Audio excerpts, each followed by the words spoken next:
the real original Buddhism that the Buddha taught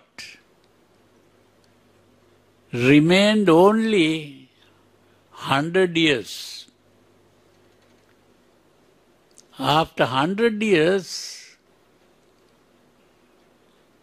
the monks didn't understand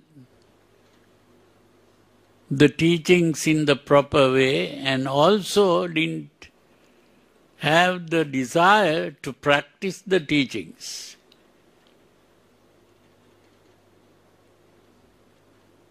So they wanted to change the Vinaya rules. Vinaya rules are the rules for the monks.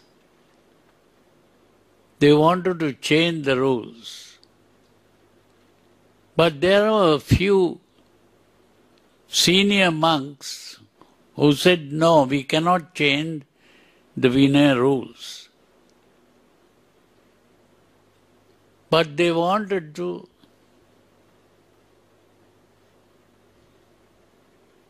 change the Vinaya rules, and they said, in that case, we'll take a vote. Now, the Buddha has not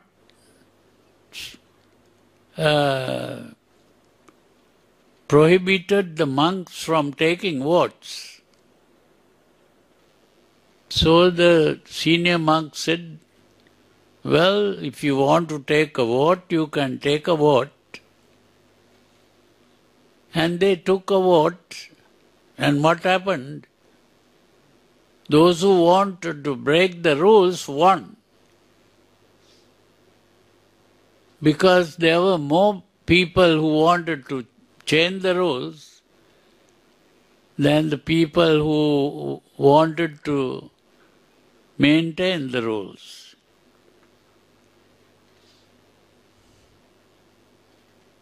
But another problem comes up when that is done, because the monks had to depend on the lay followers to get their requisites: food, clothing, shelter, and medicine. So if the lay followers begin to think that these are bad monks, they won't be giving these things.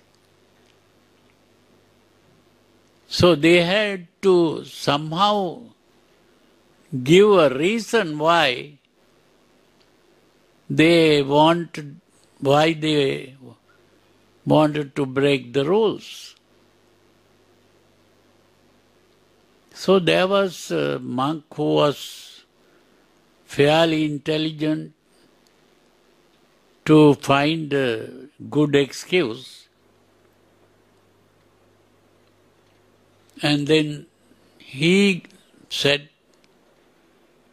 these senior monks want to practice the Vinaya rules because they want to become arahants. The aim of the teaching of the Buddha was to make people arahants. And an arahant is a person who is free from mental sickness.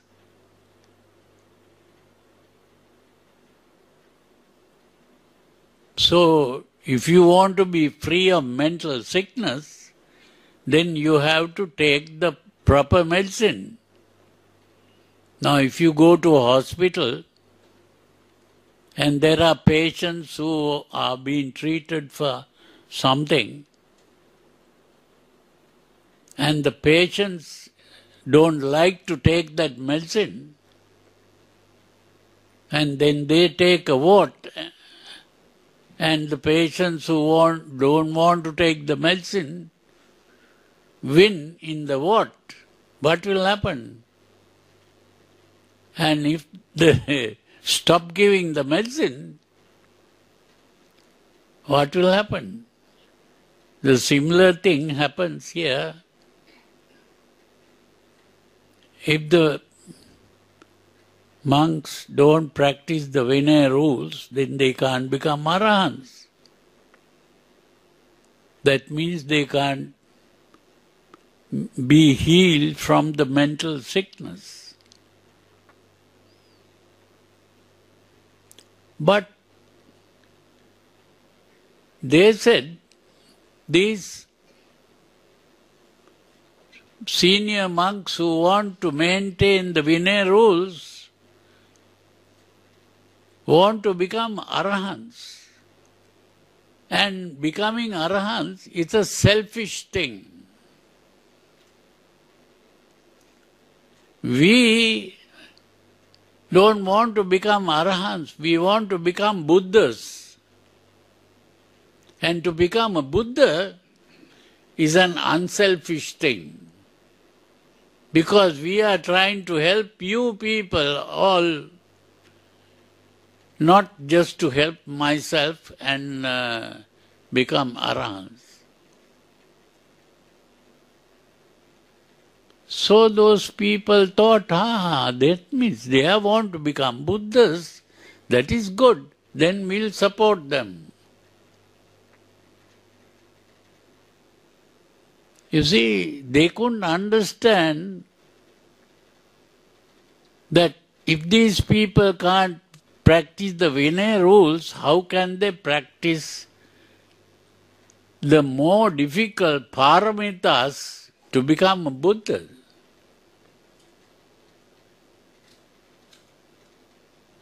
They didn't think like that.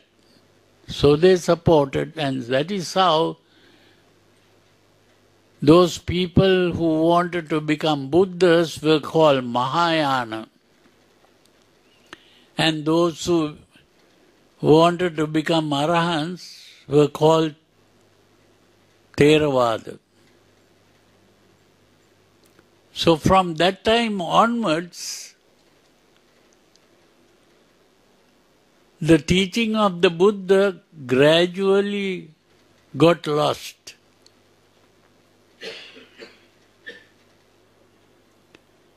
Because there were arguments and debates and things like that, interpreting the teaching in different ways. So that is how it gradually disappeared.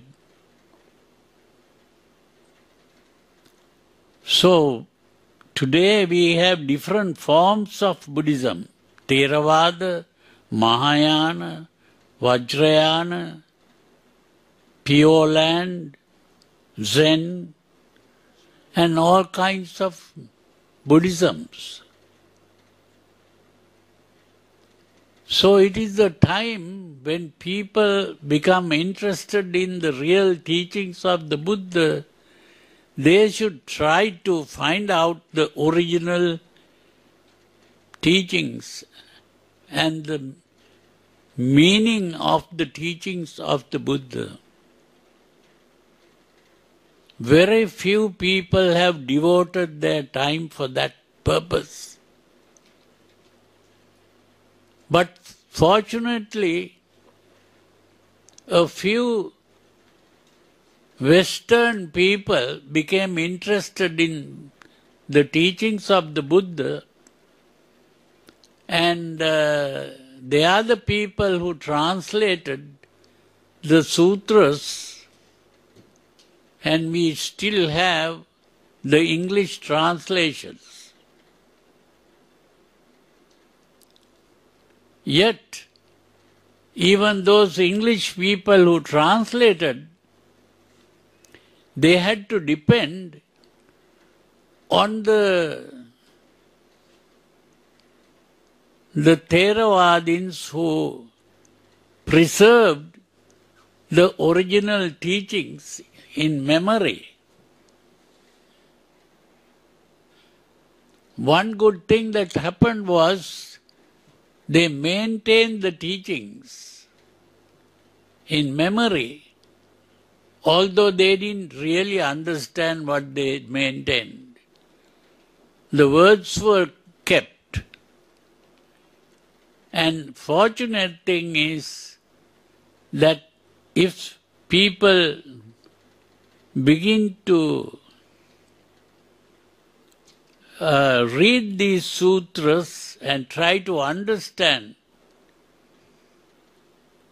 Some well-educated, intelligent people who begin to read this can understand to some extent what the Buddha is trying to say. So that is what today the Buddhists should be doing. Now, I am just one of the people who became interested in doing this, and I have been trying to understand, and that is how I have been translating these things in a different way. The different translation means that I have understood the Dhamma in a different way. And I am trying to express that by using different words. Because the words that the English translators have been using doesn't convey the message. So at least some of you who have read or heard about my explanation and who appreciated this, you have come to learn. So that is the meaning of this meditation. If you do the meditation in the proper way, you will be able to somehow gain some understanding.